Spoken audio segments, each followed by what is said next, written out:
Welcome to the Development Sessions Romancing Downtown Developers podcast. This podcast is brought to you by Georgia Municipal Association and Georgia Cities Foundation. Today's focus will be on cultivating relationships with downtown developers. All right, everybody. I'm Mayor Matt Seal, the mayor of the great city of Ocilla, Georgia, and the host of a little podcast called Small Town Podcast. But this is a very different recording that we're doing today. I'm at GMA headquarters in Atlanta, Georgia, not a small town at all. And I'm not used to wearing really nice clothes when I do these interviews in small towns. I'm even wearing a bow tie, but it's because the three people I'm joined with today are so much smarter than me. I had to try to play catch up. So we're just doing a little, it's a conversation about economic development. Sadie Krawcheck from Monroe, Georgia, Monica Callahan from Madison, Georgia, and Haskell Craver from Noonan, Georgia. I'm going to ask each of them to speak and kind of introduce. On Small Town Podcast, I like to get to know where people are from and kind of their journey to where they are now. So, Sadie, we'll start with you.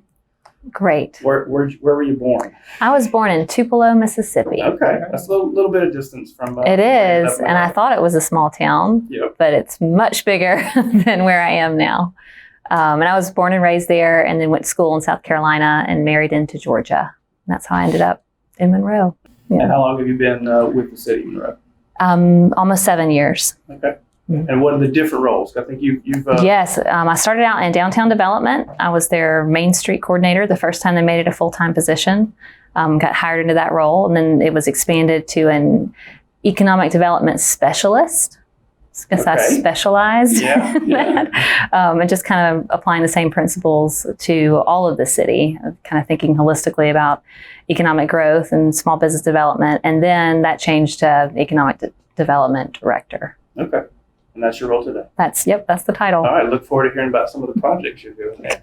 Monica, let's talk to you. Where were you born? And tell us your journey to Madison. Sure. I'm actually I was born in Augusta, Georgia. Okay. So I'm a Georgia native, but from means where all your family's buried. That's so right. 8 generations buried in South Georgia, Ashburn, Kern County, land of milk and honey. That's where I'm from. So, but I went to Mercer for school up in Macon, and then on to University of Georgia for law school, and then grad school. Didn't finish law school, changed over. Decided to do something a little bit more community oriented, I think. And after spending about 7 years in Athens, we decided to move to a small town that really cared about itself. And so wanted that small town feel again, like my hometown, and found it above an outline, Madison, Georgia. So I love small towns too. yes. So how long ago was that you've been with the city of Madison? I've been with the city of Madison 20 years. This year, this is my anniversary. So. Oh, well, happy anniversary. Thank you. What, and have you had different roles since you've been there? I was hired as their first city planner ever. Okay. Small towns don't often have their That's own right. city planners. They don't. And over the years, been assigned different responsibilities and more people to look after. And now I'm the planning and development director. I took over the Downtown Development Authority, I think, 2 years after I had come to the city. So I've been doing downtown development only about 18 years. No, I don't mean to play favorites. Because I'm really looking forward to all the different projects that I can hear about and learn about from your different cities. But I will say, with my new Downtown Development Authority board that we just put together, just 6 out of 7 are now trained, basic training completed now. And they think, well, gosh, there's only so much we can do. We're just too small. Population of Ocilla is about 3,400. Yep. I said, what do you guys think about Madison, Georgia? And they said, oh man, what a great town. The population of Madison is about 3,900. That's about 500 more than us. So please don't think that your population is the thing that's going to hold you back. We can do things. I'm sure they once had some challenges they had to overcome, and we're in the same place. So I just wanted to use you as an example. Often when I'm doing public speaking, I do the query and I say, how big's your town? Think about it in your head. And Madison's 3979. And there's a lot to be accomplished by towns of all sizes. All right, and not to be outdone, Noonan much larger than Madison. Yeah, that's true. Tell us where you're from and how you got to Noonan, Georgia. What are you doing there? So first of all, thanks for having me. I was born in the city of Philadelphia, Pennsylvania, and was born and raised there, and finished high school there, and then came to Georgia to go to the University of Georgia. I just wanted to do something different, and I don't think you can get much more different from a kid growing up in the city of Philadelphia than going to the University of Georgia. I came here in the mid-late 90s, finished undergrad, and then did grad school. And right out of grad school, I was given the opportunity to be a Main Street manager, similar to some of the folks around the table and others throughout the state, in a town called Commerce, Georgia, in Jackson County. Heard of it? Yep. Yeah, a city of about maybe now 7,000 people. Right. So it was a great introduction. I enjoyed it very much. I spent almost 5 years there. But I had gotten to a point in my career, and because of the size of the community, that there wasn't really anywhere for me to kind of grow into. They didn't have a next step in the community, and had a great manager there that I still call on every now and then and learned a lot from, but he wasn't going anywhere. And I knew that I wanted to do a little bit more and build community in a different way. So I was given the opportunity to go back and work in Athens Clarke County, and did that for about 2.5 years before the city of Newnan called. And I went and visited and fell in love with it, and saw this, metro Atlanta community of about 40,000 people with a, nationally recognized downtown, award-winning downtown, but also kind of high growth, new kind of bedroom communities and all the amenities that come with that in and around the interstate. And so I fell in love with the opportunity to be in a community of significant size, and get to build community kind of differently, and having new growth while still also having the preservation side, which is kind of where my heart lies oftentimes. I've been in Newnan almost 8 years. I was hired as our business development director, which was our version of economic development, similar to Sadie. And then almost 3 years ago, I took on the position of assistant city manager. I think that, and I have met all of you before, but did not know the extent of your careers and where you came from. So that just demonstrates right there the amazing depth of experience and different roles that you guys play. And so that makes me more excited about the next part of this conversation. So we'll go back to Sadie, and I wanted to ask you, just describe a project that's going on, or that has gone on in Monroe, and kind of the steps you took, maybe the challenges you faced, any of the impacts you've already seen or hope to see. Yeah. And we'll just kind of go from there. And I really want to turn this into a conversation. So if anybody kind of is curious about something, I'm not the only one that gets to ask the question. So Yeah, please jump in. My one thought for today was that I just hope I don't have to go first. So this is perfect.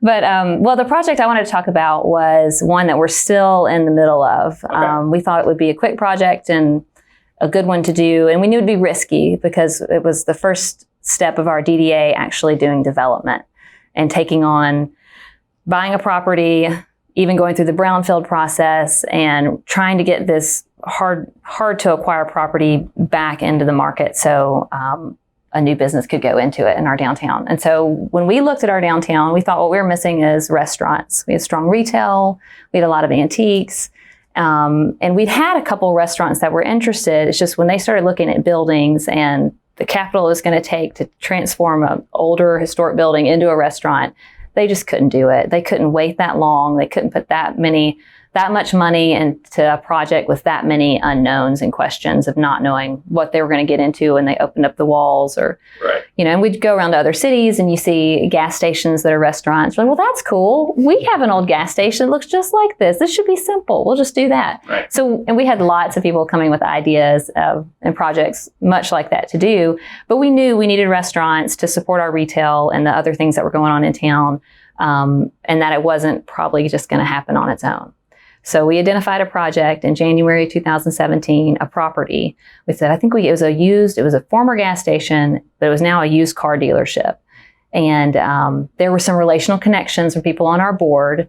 Like, well, I know they've been interested in selling it for a while. They basically had a homemade for sale sign for 3 years, which meant if you guess the right price, it's for sale. Yeah. So, well, let's see if we can have some conversations and maybe get that building. It's like, and that's perfect. And we'll recruit a restaurant to it. We know how to use the tools available through DCA. We knew we could do the Downtown Development Revolving Loan Fund. We knew we could get Georgia City's Foundation Revolving Loan Fund. And we were even willing to do that as a DDA if we needed to fund the project, kind of white box it, make it into a restaurant shell if we couldn't recruit a restaurant early in the process. So that was risky, and we're going to do it just as a DDA. And the local bank that also had somebody on our board is a part of that local bank. It's like, I think that we would underwrite this project because she was very familiar with the revenue that came into DDA because we managed a building. So we had rent revenue from an old building, and that could cover the loan. Yeah, the interest only loan to hold the building and potentially just hold it for a couple years. We were thinking it'd be a year. It's been a couple years to Your intent until was to get it to acquire it. and then- yes, and then get it find ready for someone, market and then sell it and just everything that we had in get out. and not to hold it and collect rent on whoever gets Exactly, in there. yeah. It was just hey, we're going to fix it up and take care of the unknowns. Yes. We'll unlock the mysteries. We'll for you. do the risky part right. that for somebody that's raising outside capital and private money, we wouldn't do that. So that was kind of our thinking. So we got it under contract, and I have my timeline in front of me. We got it under contract in February of 2017. And then in March, we began the brownfield process of putting it in the brownfield program. The tanks had been removed, but all we had was a letter from the 70s saying tanks have been removed. That's not enough. Right. Right. So we started that long process. And in the meantime, we had our list of our favorite restaurants to go regionally that we knew were looking at expanding to Right. downtowns Do like another one. ours. Yeah. It's like, do you want to do your second project or what? So that's kind of what we were looking for. And then we went where we had the relational connections because the top one on our list was from a neighboring community. And another board member said, oh, my daughter plays tennis with his kids. Let me just ask him next time we're at the tennis match about whether they want to do another location. Great. And it all worked out. Most stories don't go this way, but they were like, yeah, we actually are looking for the next spot to do this again. And we said, we have the perfect property. Let's talk about it. And so we had a letter of intent from them in May of 2017 to do this project with us.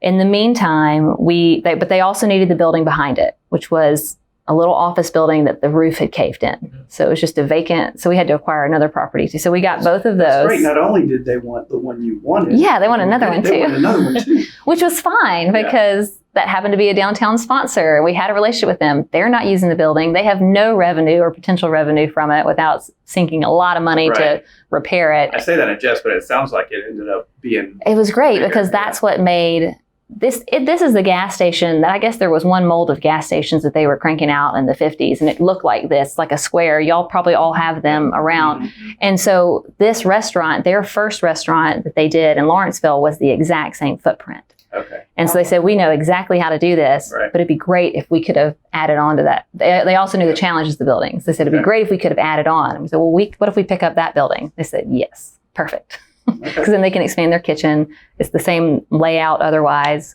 And so the brownfield process took a long time. We completed that in June of 2018. So it's over a year later. Yep. But we were able to get everything saying, yes, this is a clean site now. Mhm. I did air quotes. No one That's can see right. that. Sorry. That's fine. That's why I got the camera. Yeah, So yeah. notify people of your- Yes. Insert air quotes. So we got the brownfield finally in June 2018, and then we closed on the sale of the property to L.R. Berger in July of 2018. So that was a year ago. And the way we incentivized it is that we deferred their payment for the purchase of that property until a year later. So they didn't have to do any other capital outlay. So Oh, we wow. took on a lot of risk Yeah. to do this, but we felt confident with working with them and the price that we got the building and the process that we had been in through it. And the bank felt good about the value already of the building, Mhm. even if this all fell apart. And so that's how we incentivized them, is that they bought it from us and they used the building as collateral to do their renovation loans. And then they're going to be starting their payback period next month. I was going to say it's been about a year since. Yes. that So day. it'll start next month with the accrued interest, but they also will then close on the revolving loan funds that will basically buy us out and a portion of the bank loan. But they're already in. They're already running now. No, they're in renovation. They're still in the. They will renovation get their phase. CO the beginning of next month. Okay. So it's their idea was that they would be in spring and have a few months to kind of get their feet under them. Yeah. But we put all that in the contract, so they have to start paying back. You started this with, it was supposed to be a quick project then. Oh It yeah. always takes more. We longer thought it would than take a anything. real long time, like Yeah. a year or so. So But- now it's Right. 2 years But now. that's I should have known better because everything that was supposed to get done has gotten done, and it's just taking the longer. it's getting done. Yeah. Getting done. And it's still going to be a great project. And in the Right. meantime, one of the owners has moved to Monroe as a resident from the other city where he was living. And then we've had 4 other restaurants open up alongside it. So it created the momentum that we were hoping And we didn't have to use our money or put our necks out there for any of those. But I don't know, it did what it was supposed to do, I think, by us stepping out there and showing that we believed in it. And we showed all the numbers too. We did all the market studies saying that we have the demand that could handle all these restaurants. So I think that helped. I'm hoping that it played a role in getting everything else that's there too. It probably helped that you were essentially partnering with someone that had an established track record of business success. Definitely. Nearby. Yes. So Exactly. They were expanding. That's all very positive. That's probably helped the bank feel good about it too. Oh yeah. And all the residents. I mean, everybody in Monroe's thrilled that they don't have to drive to go eat at this restaurant anymore. They'll have a version of it here. And even without the grand opening having taken place yet, the fact that all the construction's going on just builds some excitement downtown. Completely. So you get benefits. And they've been involved. Like they've been a part of other events. They've shown up. They've done like grand openings, and they've done the burgers and the beer, and they've already kind of established a presence. I've got a question actually before we go to Madison. The level of ownership in these projects you guys do, because it scares some people, especially in smaller towns, to the idea that the city goes and buys a building or the industrial development authority, and things like that. Now imagine you guys are obviously you're doing that. You get rental income. You actually own as your DDA, I think. The city owns a building, and the city has, we have an intergovernmental agreement for the DDA to manage that building. Okay. So we have a few tenants in it, and it's not much revenue, but it was enough for the bank to feel comfortable for us to do a project. So not as a revenue benefit. I just mean that's kind of taking on an extra responsibility. And I've talked with local government officials how it seems like cities of all sizes are having to do more than we used to as far as, be the engineer of projects now, the owner of properties, and taking on something just to be the catalyst. So is that something that's just pretty common for all three of you? Well, we got the idea from Madison. Okay. So. I'm sure we stole it from someone else. There's nothing new in economic development. It's just having the fortitude to pick it up and take a little bit of risk and make sure you cover your elected officials as much as you can to give them the cover to support you. So, and that's something I've talked about in Ocilla. This is where I'm trying to gain from you guys. Is that something that all of your city councils or development authorities or the public, the voters, are already just comfortable with because you guys have already done it and shown success levels, or is there some nervousness every time you start something new? For us, it was very clear that this was our trial run. Okay. Like this is an experiment. And the city didn't buy this property. The DDA bought this property. They're very clear to say, So, I mean, it is a separate. The taxpayers are thrilled about it. They're thrilled about it, but it hasn't been bad for them. This other property that is owned in Monroe and you get some rental, was it already fixed up or did it require a whole lot of revitalization? It was already fixed up. They, and the city did that before I was there. So it was their old city hall building. Okay. And they inherited another building that was bigger and better. And I think they just didn't really know what to do with this so except so much give it to DDA. To rent out. It was, They just had one already and said, instead of selling That's right. That makes it very It's been a government building since 1933. And it will be for many years to come. All right, Monica, let's talk about things going on in Madison.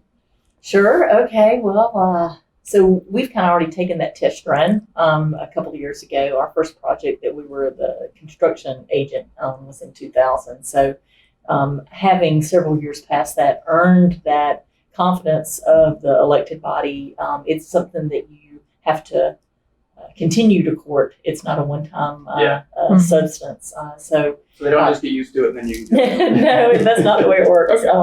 However, it's transmitted by experience into a intergovernmental agreement. Like Sadie was speaking about, hers is for management, ours is for revitalization and redevelopment purposes now.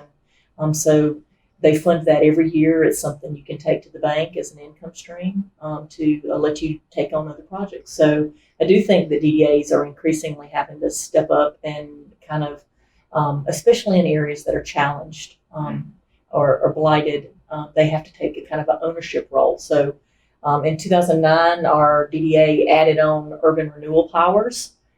You can assign those to a specific authority, and DDAs are one of those. And we started acquiring roughly a 40-acre area. And, you hear that point where the public's like, why is the DDA buying so much stuff? And then they see all the tanks getting lifted out of the ground, and they see the possibilities, and they're like, oh, that's good. And then when everything's cleaned up, then you start hearing why does DDA own so much land again? And so they don't see the long-term goals. And so 40 you have acres to, in a small town, that's a big property. right, sitting on the edge of downtown and blighted as it could be. And so you do have to kind of continue to educate the public and your elected officials about the purpose. But Madison has certainly enjoyed a good bit of continued support out of the city council. And so what that enabled them to do was really kind of look at housing.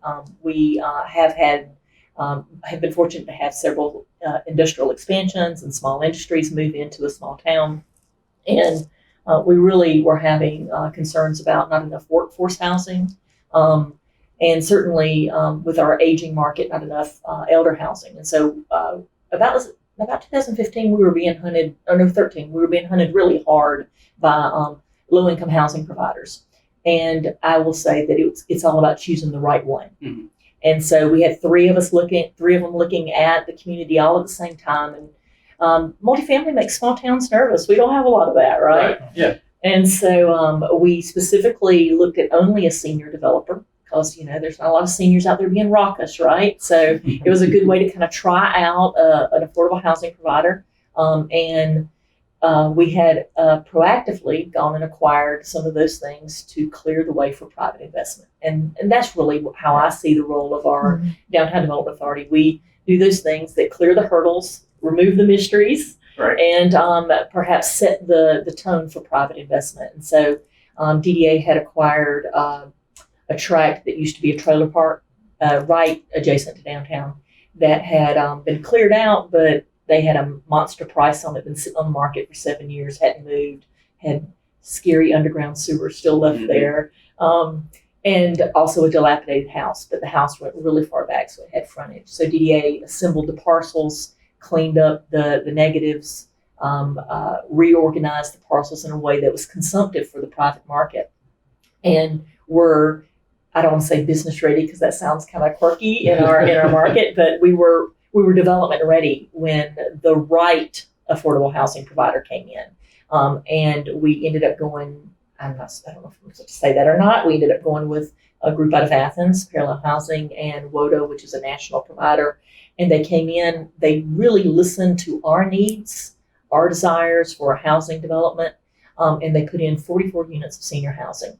And DDA ended up coming out of the deal being able to pay off the full bank loan and pocket some. We worked with the Georgia Trust for Historic Preservation as a partner to hold the house in between time. So it went to their revolving fund for a year until the developers had applied competitively for the DCA's low-income housing tax credit program. So we held the trailer park tract for a year. The Georgia Trust held the historic house for a year, and then after they were successfully competitive in the Lightsey program, WODA and Parallel picked those up. They renovated the historic house, which is very much part of Madison's flair. We care about our historic vintage look. It was renovated for their offices. Okay. And then they built a congregate multifamily building. So that for us was a success. And there were points in time, I don't mind telling the good, the bad, and the ugly. There were points in time where people were like, oh, we're missing that $300 we were getting in taxes because DDA owns it and it's tax exempt. And then it went on the tax rolls, and the first year it generated like $17,000 in taxes. And we're like, maybe you really didn't miss out on that $300 for 3 years, right? Yeah. So they came in, did a nice, roughly about $6.5 million investment, 44 units, senior housing. It's clean, it's beautiful. It's our first LEED building in small towns. Yeah, that's a sexy big thing. Yeah. And we've enjoyed such a good relationship with them that when it was eligible again, competitively eligible for another Lightsey project to come near your community or on your edge, we worked with our GIC team, that's our Georgia Initiative for Community Housing, to identify a parcel that was in our county, but that was close enough to get city services, because without city services, you can't do any form of multifamily. Mm-hmm. And so we're very excited because WODA was willing to, Parallel and WODA were willing to come back to our community. And so one of the things I would say is we have to be careful who we partner with, but we also have to be not afraid to partner with success again and again when it brings success. And so they have turned in I think a highly competitive, it's roughly a $12 million 60-unit townhouse development this year. We're hoping it scores really well. It is the highest self-scoring project right now in a rural area, and it's already gotten the tap for $1.3 million in home funds. And so being proactive in acquiring land, envisioning what it could be and the benefits it could bring to the tax base, as well as to making your community have the full spectrum of housing needs. Yeah. This one is actually family housing. We tried out the senior housing, and this time it's family. And so this time we're also using a couple other creative tools as part of our partnership. We're leasing the land, not selling it. And we're using our transfer of development right ordinance, which is creative in and of itself. And they're looking at a pilot. And so that's a payment in lieu of taxes. A lot of industries use that, and we're looking at that as well.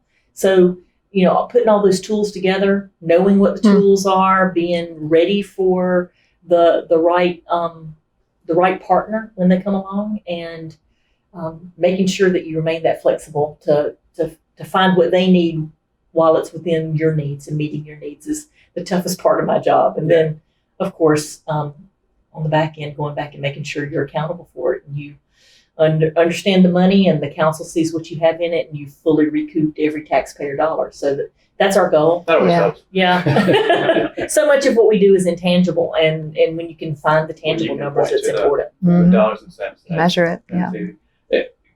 One thing we asked you guys to bring a project from your community, but didn't get specific. I think it's interesting and telling that yours was a housing. So we say economic development. A lot of people aren't thinking, let's look at making sure the housing component is right in our community. So that brings that, and it's becoming a bigger deal. The city of Wasilla, we're actually applying to be a part of the GIG program this year. So I highly recommend it. It was great for educating housing leadership. If Commissioner Nutt's listening to this right now, if he could put a little word in, City of Wasilla, that's it. I will say that one of the things that over the last year I've seen is elected officials learning that just having more businesses does not put more economic value into the community, because sometimes you just, this is not going to happen to Sadie, but I'm going to use the restaurant example. Having more restaurants just means you split the pie. Right. Rooftops generate people who shop. Right. Yes. Rooftops generate people who eat. And so there is a definite relationship between industrial development and housing, and there's a definite relationship between economic development and housing. And I think Georgians as a whole are getting smarter and realizing that. I've heard elected officials come to me and ask about those things now. So we're getting a little smarter. It makes me feel smart, and I'm not smart. So because the big elephant shot for economic development, and what the elected officials want to do the ribbon cutting for, is the plant, the factory, the mill that employs 400 people in a town our size, 34 or 3,900. That's the big thing. But if you don't have the housing, then all the communities around you say thank you for giving our people jobs and giving them money to come back and spend and generate sales tax dollar and buy nicer houses and all those things in their communities. Which we want to be regional, sure, but that's such an important part of it. And then people always, not always, but it's common for us as elected officials to just look at, we need to create jobs. Just that by itself does not make a whole community and economic development as a whole. So I just thought it was very interesting that what you bring to the conversation was a good way to take a reality check on that is look at your last 5 hires at your industry, look at your last 5 new teacher hires, do 30% of their salary. That's what they can afford to rent or buy. Right. And if you don't have housing stock that's meeting that need, maybe housing needs to be part of economic development in your community. Right. It absolutely, that's a good point. So.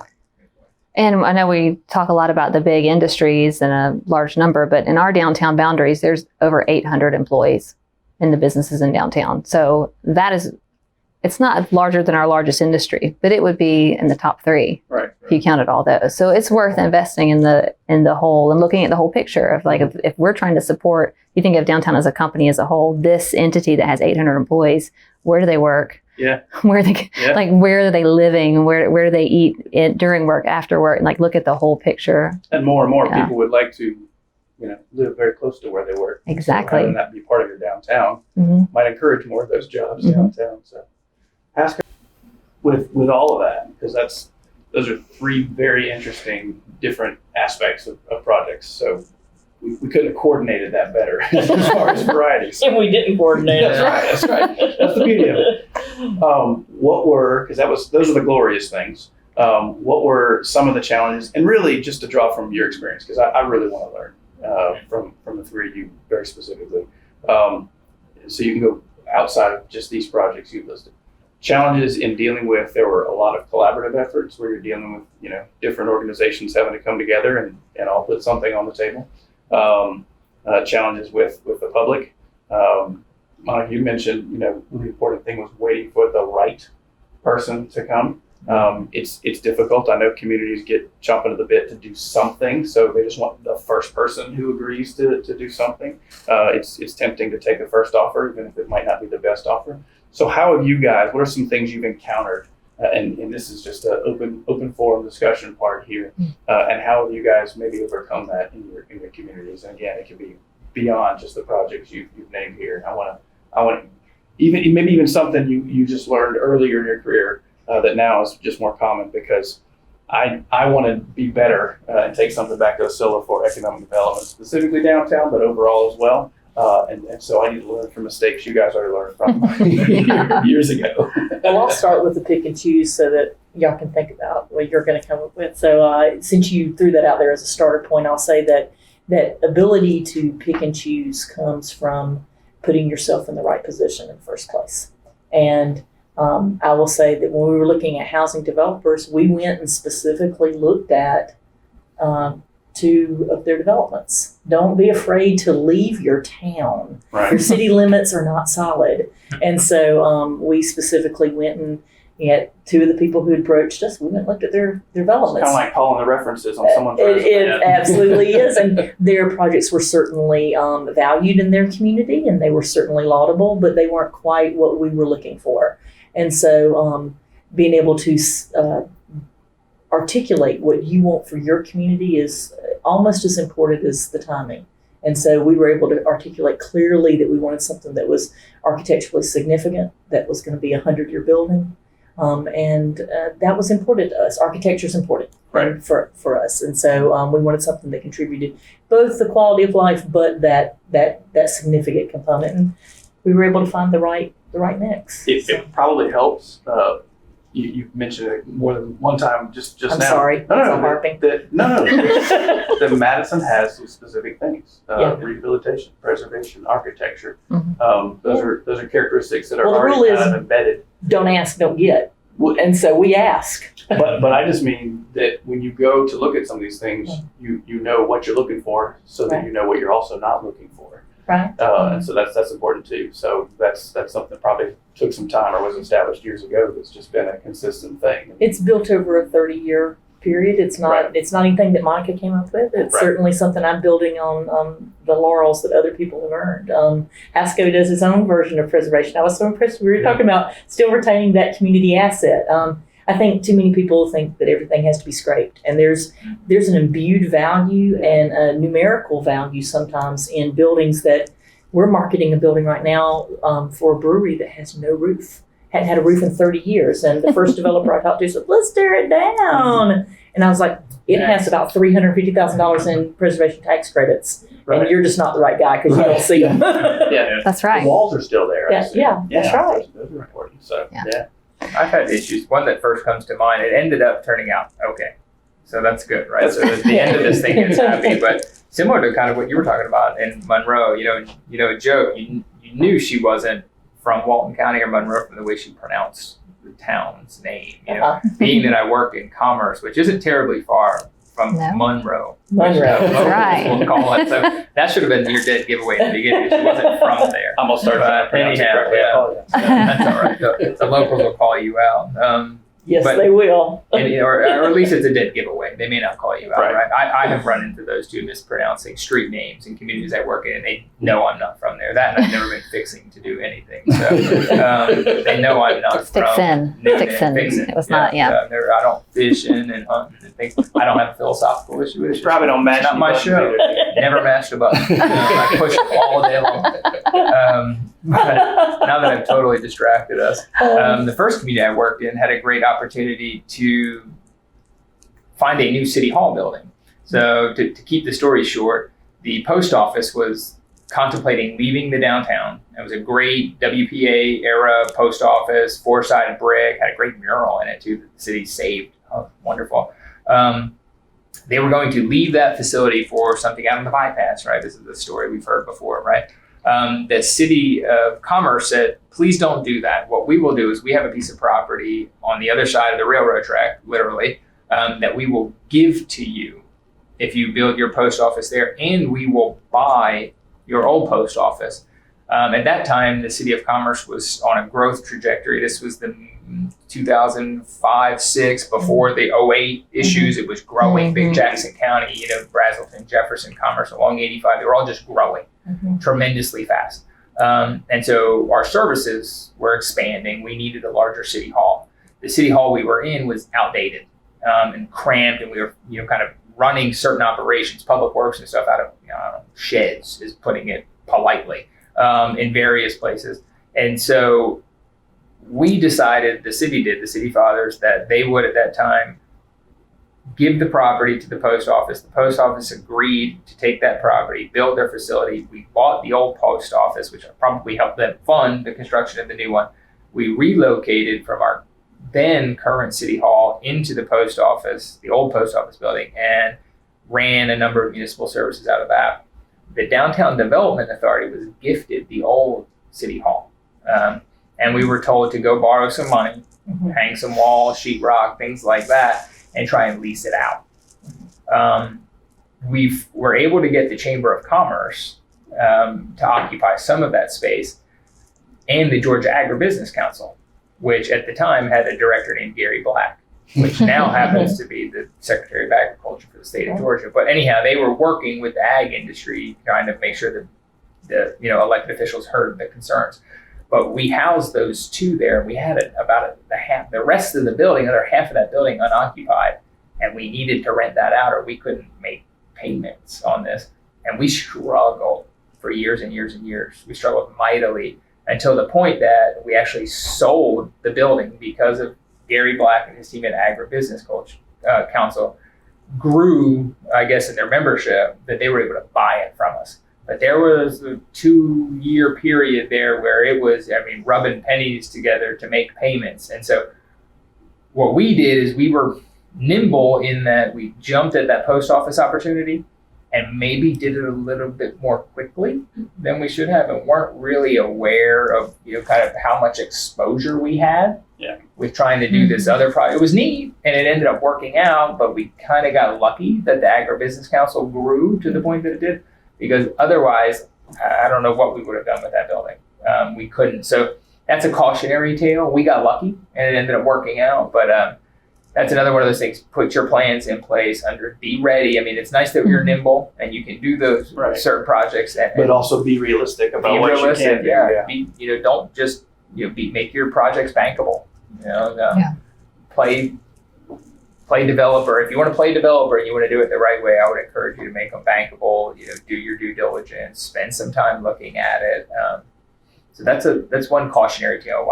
We almost got bit really hard on that, but the Georgia Agribusiness Council. Well, I'm gonna echo a little bit on that, and then kick it to Sadie and say one of the things I least enjoy about my job is property management. We have a small business incubator that the DDA invested in several years ago. I won't go through the story because I don't want to take up too much time. But so we have 5 business tenants and 3 residential tenants, and the 3 residential tenants pretty much carry the note. But it's like having a whole set of teenagers to raise. Business incubators particularly because they're learning how to do business and how to get their licenses and how to keep their lights on and how to have their fire extinguishers updated every year so they can pass their CO. And so they're very, I don't want to say needy is not the right word, but they're in learning mode.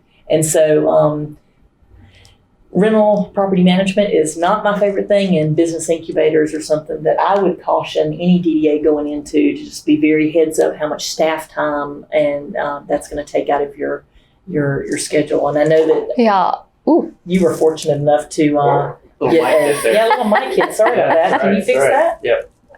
Okay, you're the bomb. I know that you were fortunate enough to get the old city hall But it's a similar story. The best thing that ever came of having Old City Hall was that when the city finally let DDA keep the revenue from the tenants, originally they gave DDA the management role and all the revenue went to the city. So there's no even benefit to DDA for having it. So the best thing that's come from it is that we were able to show that stream of revenue to do a development project. That's the best thing that's come from it. And we've had the same. It's kind of a proof of concept. Yeah. I want to take that on. Yeah. Well, it was the revenue could float the note if we got in real trouble with this other project. So, but that was, it's the same thing. It's managing little, like small tenants that's the only space that they could make work. It's rough. It's not fun. And you're doing property maintenance all the time. I probably have an email now about an air conditioner leaking or smell of a mouse somewhere. And we only have like 2-3 tenants in that building. Right. So we've tried to give away and partner and use that building effectively with partners that we don't have to manage, basically. But the revenue I don't enjoy doing that piece of it, but it was helpful for us to be able to do this other project. I would say the lesson, when y'all kind of touched on it, the hard thing for us when we started wanting to get into this realm is that the Downtown Development Authority in our community was known for running events and doing fun stuff. Sure. And being hospitable. And it almost felt like there was a question every time we would propose things but do y'all really know how to do math? And do you know how to read, do you know how to read spreadsheets? I'm like, yes. Like, do you look at the numbers? So you really have to, you really have to be prepared to answer every question and even run the math down on the worst case scenarios. So that when they say, well, what about when this happens? You're like, okay, we'll turn to page 2. This is what that looks like if that happens. And this is where those numbers go. And this is why we feel it's still a solid investment for the DDA. But you have to learn so get help, like get other people to talk you through and so that you sound like you know what you're talking about when you're running through all the numbers of what it's going to cost and the timing. And that was the hardest thing for us on this project. I kind of mentioned it was how long it took. So we were managing expectation, managing disappointment and frustration just because the timing kept getting stretched out the whole time, which is part of construction. It's part of development. But if you're not expecting that and it's new and you have even the public going, when is this going to be open? When is this coming? Are you really doing this? So just managing that negative, positive on either side of the timing going way further. And we also did research. We went to lots of local restaurants outside of our community. That was really fun. Well, even elected officials think in terms of that 4-year cycles. It's like everybody, no one leaves high school. They're still in high school, right? 4 years for high school and 4 years for college and 4 years term of office. And everybody's still in that 4 years mode. And so they expect, even DCA, they give you a loan or a grant or a program and they're expecting a 2-year performance cycle. We're like, okay, we're going to turn that in for 2 years. We know that's a 3-year program. Because you're going to have to ask for that extension. I think that you do have to manage that expectation of time and performance. And I'd encourage you to, sometimes don't be afraid to say no. The quote, in your community, your Downtown Development Authority can't do everything. Nope. Right.